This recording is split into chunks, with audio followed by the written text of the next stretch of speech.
Welcome to Telangana rising news. CM Revanth Reddy గారితో తమిళనాడు మంత్రి విశ్వనాథన్ గారు భేటీ అయ్యారు.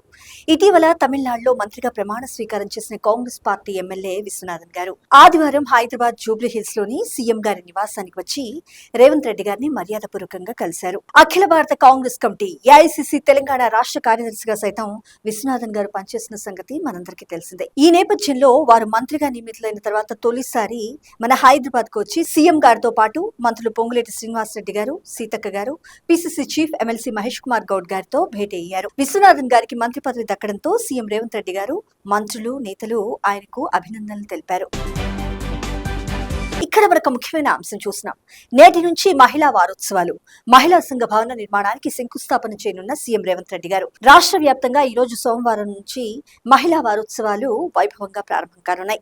సోమవారం ఉదయం 10:30 ముఖ్యమంత్రి శ్రీ రేవంత్ రెడ్డి గారు వర్చువల్ గా గ్రామ మహిళా సంఘ భవనాల నిర్మాణానికి భారీగా శంకుస్థాపన చేయనున్నారు. ఈ నెల 31 వరకు నిర్వహించే ఈ వారోత్సవాలకు ఘనంగా అన్ని ఏర్పాట్లు చేయాలని రాష్ట్ర పంచాయతీరాజ్ గ్రామీణాభివృద్ధి శాఖ మంత్రి సీతక్క గారు ప్రభుత్వ ప్రధాన కార్యదర్శి రామకృష్ణారావు ఆదేశించారు.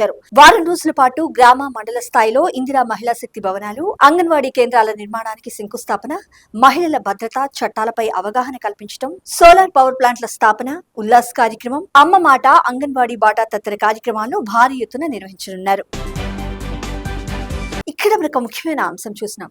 హ్యాపీ బర్త్డే మహేష్ కుమార్ గౌడ్ జీ అంటూ TPCC chief MLC Mahesh Kumar Goud గారికి సీఎం రేవంత్ రెడ్డి గారు పుట్టినరోజు శుభాకాంక్షలు తెలిపారు. TPCC chief MLC Mahesh Kumar Goud గారికి సీఎం రేవంత్ రెడ్డి గారు ఎక్స్ వేదికగా పుట్టినరోజు శుభాకాంక్షలు తెలిపి వారు మరెన్నో పుట్టినరోజులు జరుపుకోవాలంటూ ఆకాంక్షించారు. ఆ భగవంతుడు PCC chief MLC Mahesh Kumar Goud గారికి ఆయురారోగ్య అష్టైశ్వర్యాలను, ప్రజలకు మరింతగా సేవ చేసే శక్తిని ఇవ్వాలని మనస్ఫూర్తిగా కోరుకుంటున్నానంటూ పేర్కొన్నారు.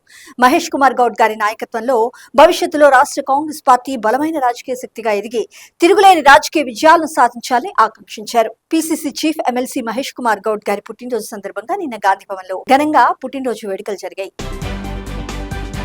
ఇక్కడ మనకు ముఖ్యమైన అంశం చూసినాం. ధర్మేంద్ర ప్రధాన్ రిజైన్ చేయాల్సిందే, అప్పటి వరకు పేపర్ లీక్ పై పోరాడతామంటూ కాంగ్రెస్ పార్టీ అగ్రనేత గౌరవశ్రీ రాహుల్ గాంధీ గారు పేర్కొన్నారు.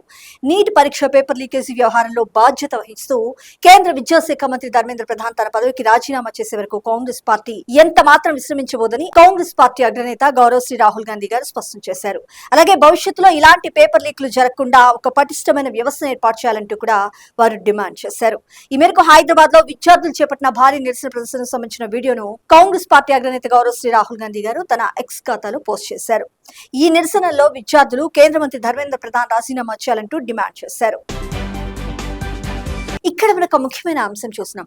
అభివృద్ధిపై త్వరలో ఇంటింటి ప్రచారం అంటూ డిప్యూటీ సీఎం మల్లు భట్టి విక్రమార్క గారు పేర్కొన్నారు.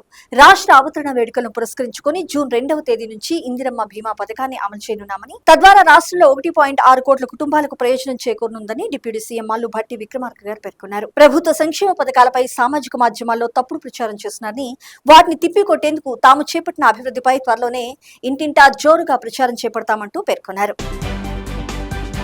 ఇక్కడ మనకు ముఖ్యమైన అంశం చూసినాం. రైతు సంక్షేమమే లక్ష్యంగా రాష్ట్ర ప్రభుత్వం ప్రతి సీజన్ లో 20,000 నుంచి 22,000 కోట్ల వరకు భారీగా నిధులు కేటాయిస్తుందని సివిల్ సప్లైస్ శాఖ మంత్రి ఉత్తమ్ కుమార్ రెడ్డి గారు పేర్కొన్నారు. 2 సీజన్ల పంట కొనుగోలు కోసం ఏటా 42,000 నుంచి 45,000 కోట్ల వరకు ఖర్చు చేస్తున్నట్లు తెలిపారు. ధాన్యం ఉత్పత్తి కొనుగోళ్లలో దేశంలోనే మన తెలంగాణ అగ్రస్థానంలో నిలుస్తుందంటూ వెల్లడించారు. ఈ స్థాయిలో వరి ధాన్యం కొనుగోళ్లు స్వతంత్ర భారతదేశ చరిత్రలో మరి ఏ రాష్ట్రంలోనూ జరగలేదంటూ అభిప్రాయపడ్డారు. ప్రతి జిల్లాలోనూ వారం నుంచి 10 రోజుల్లో ధాన్యం సేకరణ పూర్తయ్యేలా చర్యలు తీసుకోవాలంటూ వారు జిల్లా కలెక్టర్లకు ఆదేశాలు జారీ చేశారు. ఈ సీజన్ లో ఇప్పటికే 58.70 లక్షల టన్నుల వడ్లు కొన్నామంటూ మంత్రి ఉత్తమ్ కుమార్ రెడ్డి గారు తెలిపారు. ఇప్పటికే రైతుల ఖాతాల్లో 8,749 కోట్ల రూపాయలు భారీగా జమ చేసినట్లు వెల్లడించారు. ధాన్యం ఉత్పత్తి కొనుగోలులో మన తెలంగాణ దేశంలోని టాప్ లో ఉందంటూ పేర్కొన్నారు రాష్ట్ర పౌర సరఫరాల శాఖ మంత్రి ఉత్తమ్ కుమార్ రెడ్డి గారు.